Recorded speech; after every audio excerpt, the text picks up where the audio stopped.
Good morning, everyone. Don't. That's the whole message in two letters. Uh, don't talk yourself out of it. Don't run the analysis until the feeling evaporates. Don't find the 17 reasons why. Probably not. Don't preemptively shrink what's coming before it's even had the chance to arrive into something more manageable, um, more expected, more Virgo approved. Uh, just don't. For once, let it come. Here's what Virgo does. And I'm saying this with full recognition of how extraordinary the Virgo mind actually is. Virgo thinks about things before they arrive, thinks about them while they're arriving, and thinks about them after they've arrived, usually concluding that the thing was either not quite what it appeared to be, um, or not quite as good as it initially seemed, or attached to some implication that hadn't been fully considered. And that processing, that relentless, exquisitely detailed, leaves no stone unturned processing um, is one of the most powerful cognitive tools available to a human being. It has protected you, saved you from bad decisions, um, caught the inconsistencies that other signs walked past. It is genuinely one of your greatest strengths.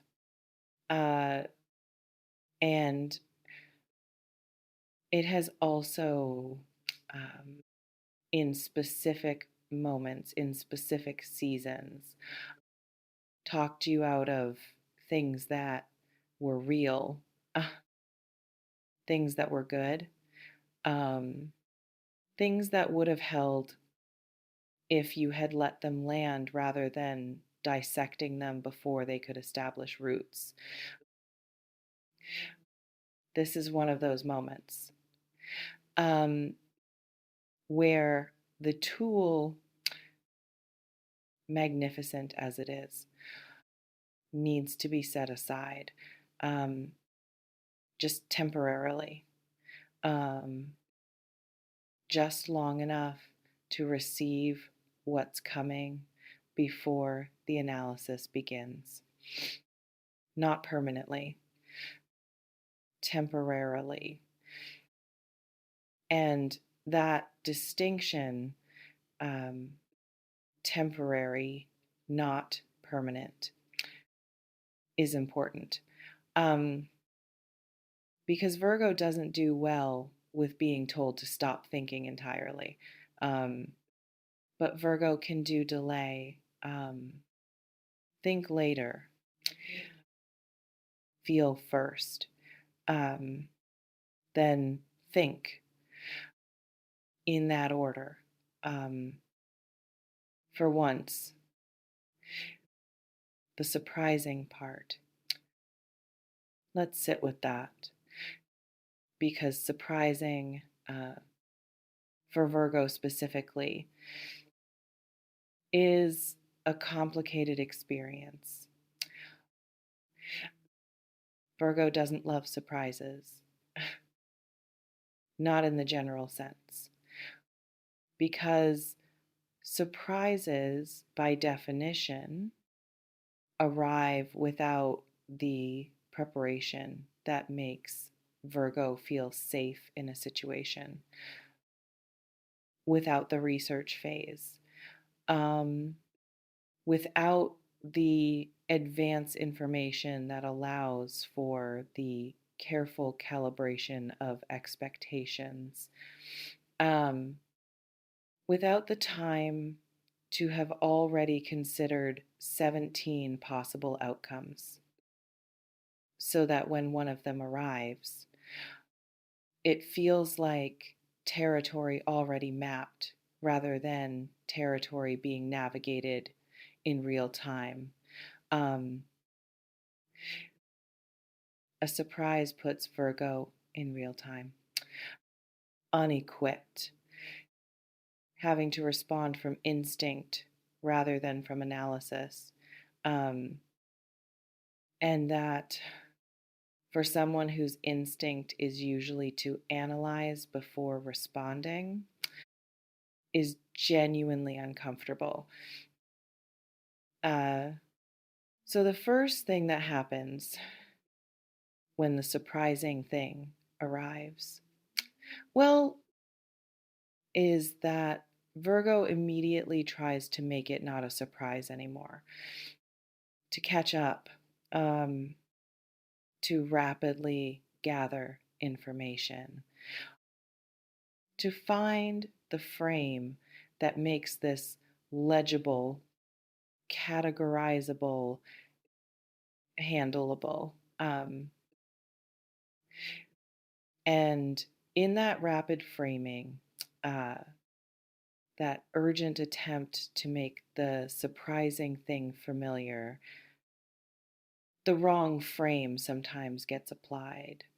Um, the frame that was built for previous experiences, previous disappointments, previous things that looked good and turned out to be complicated, um, gets placed over something that is genuinely different, that doesn't actually fit the old frame, um, that would look completely different if it were allowed to be seen through its own lens, rather than the lens built from caution.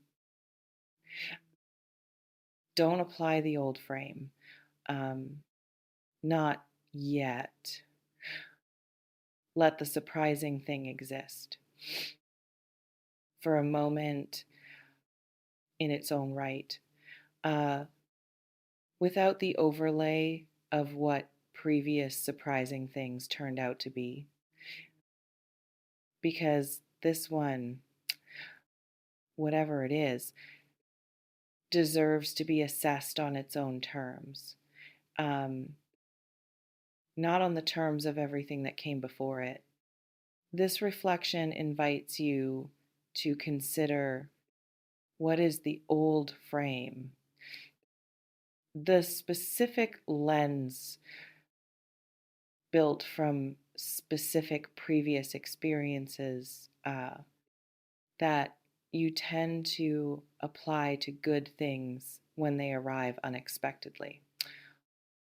The one that says, this probably isn't as good as it looks, or there's a catch I'm not seeing yet, uh, or people who offer this much usually want something in return, or this is too convenient to be real. Where did that frame come from? What experience or accumulated experiences built it? And honestly, does it actually apply here? Or is it just old software running on new hardware? Because if it's old software, it might be time for an update. Uh, Now, um, the talking yourself out of it piece, because that's the warning at the center of this reading. And it deserves to be taken seriously. Um, Talking yourself out of something in the Virgo context doesn't look like dramatic self sabotage. It doesn't look like obviously destructive behavior it looks reasonable. Um, it sounds measured. It presents itself as wisdom, as maturity, as the learned caution of someone who has been disappointed before and is simply being careful this time. And from the inside, it is almost impossible to distinguish from actual wisdom. Almost. Um, the tell, the thing that distinguishes talking yourself out of something from actually thinking it through, is the feeling underneath the reasoning. Uh, because actual wisdom, when you apply it to a situation, tends to produce clarity, uh, a settled sense of, uh, yes, this is the right assessment. This doesn't actually work for me. This isn't what I want. Um, Talking yourself out of something, on the other hand, tends to produce a different quality of feeling underneath the reasoning. A quality of, uh, I've arrived at the logical conclusion, but something in me is still pulling toward the thing I just reasoned against. A residue, um, a leftover, the specific feeling of, I've convinced my mind, but not my gut. And my gut is still pointing somewhere my mind just told me not to go. Um, that feeling, the unconvinced gut, is the signal. That's the thing worth paying attention to, not the reasoning. The reasoning can be built around anything when Virgo puts its mind to it.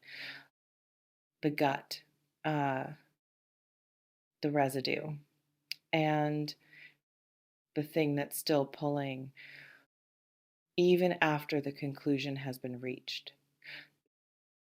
Uh, when they diverge, uh, mind and gut pointing in opposite directions, the gut is usually closer to the truth. Not always. Um, Usually, and in this specific moment, with this specific surprising thing arriving, trust the gut. At least long enough to not dismiss what's coming before you've actually experienced it. Let's talk about what the surprising thing might actually be, because Virgo needs some specificity to work with. Um, Vague good news produces vague receiving, and vague receiving for a sign that operates through detail isn't actually receiving at all.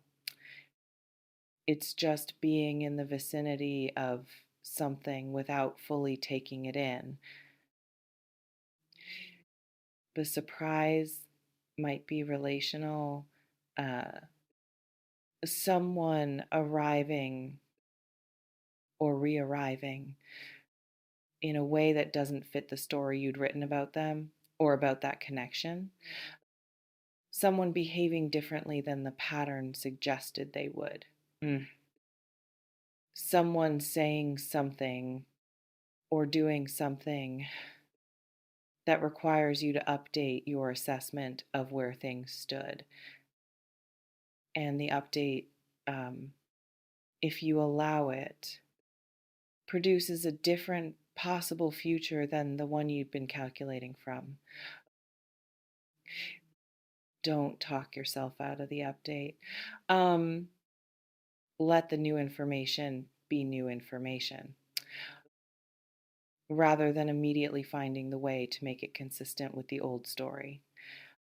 Because the old story, however carefully constructed, however evidence based at the time of its construction, was built from the information available then. Um, New information changes the story. That's not inconsistency, that's accuracy. Uh, and Virgo, who values accuracy above almost everything, should actually find that freeing. The story changed because the data changed. Uh, that's not a failure of analysis. That's analysis working correctly. Let the story change.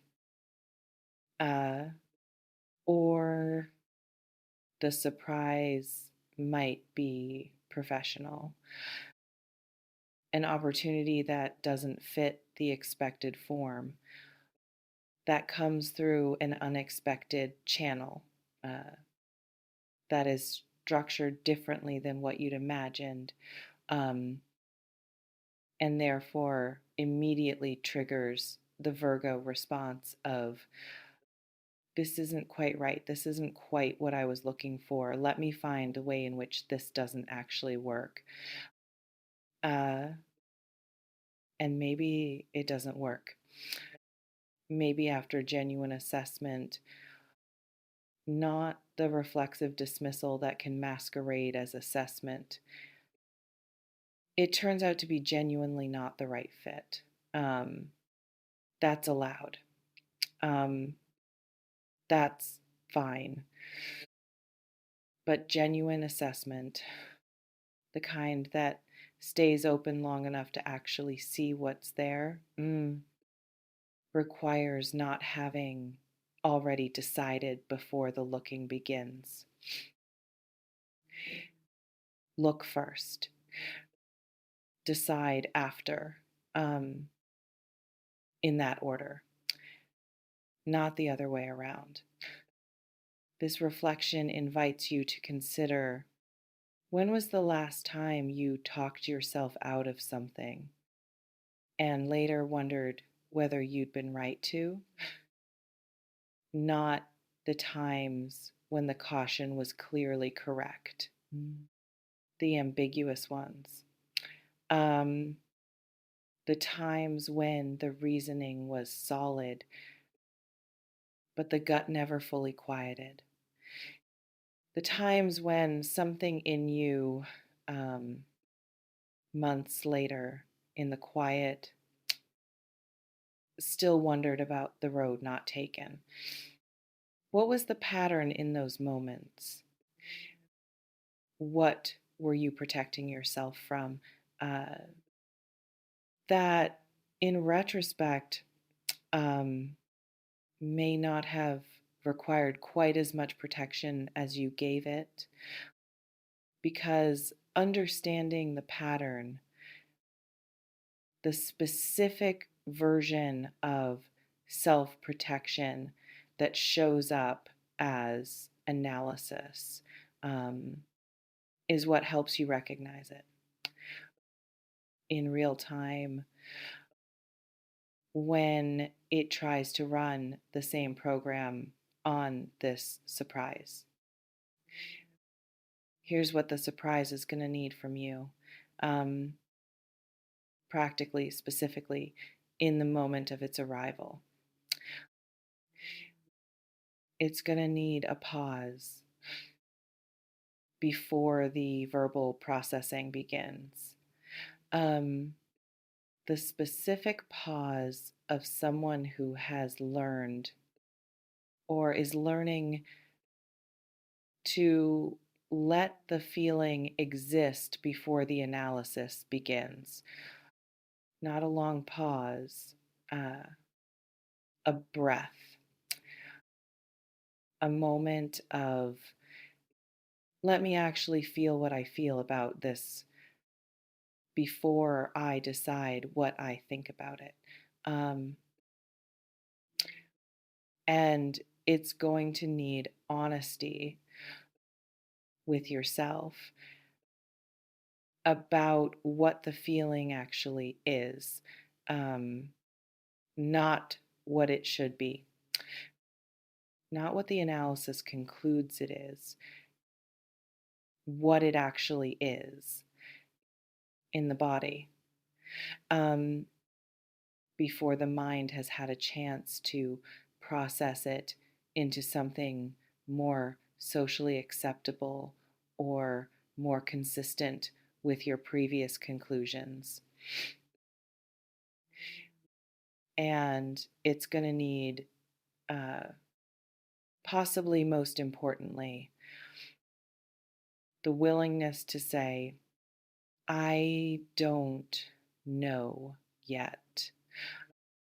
Not, I've reached a conclusion. Uh, Not, this is what this means. I don't know yet. Uh, and I'm going to stay in the not knowing long enough to actually find out. Um, because the surprising thing, whatever it is, deserves the chance to show you what it actually is. Um, Not the chance to be immediately categorized and filed before it's had time to fully reveal itself. Give it that chance. Um, give yourself that chance to be surprised, uh, actually surprised by something good, um, without the armor going up before the good thing has finished arriving. The power is yours. Uh, it always has been. Something surprising is coming. And the only thing between you and receiving it fully, the only obstacle, the only variable that actually matters right now, um, is whether you'll let it land, um, or whether the analysis starts before the landing completes, um, and dissipates the thing before you've had a chance to know what it actually was. Don't dissipate it. Let it land completely, even if completely feels uncomfortable. Even if the not knowing yet is slightly harder than immediately filing it. Even if staying open, genuinely open, not performing openness while already having concluded, um, requires more of you than the usual approach. It requires more, and it's worth more. Uh, because what might be on the other side of letting the surprising thing be surprising without talking yourself out of it before you know what it is might be exactly what you've been building toward in a form you didn't expect, which is, uh, after all, what a surprise actually is. Take what resonates, softly release the rest, trust yourself. Virgo, tell me in the comments what's something you talked yourself out of that part of you still wonders about. Drop it below. No judgment here. And when something good arrives unexpectedly, what's your first move? Receive it or analyze it? Be honest.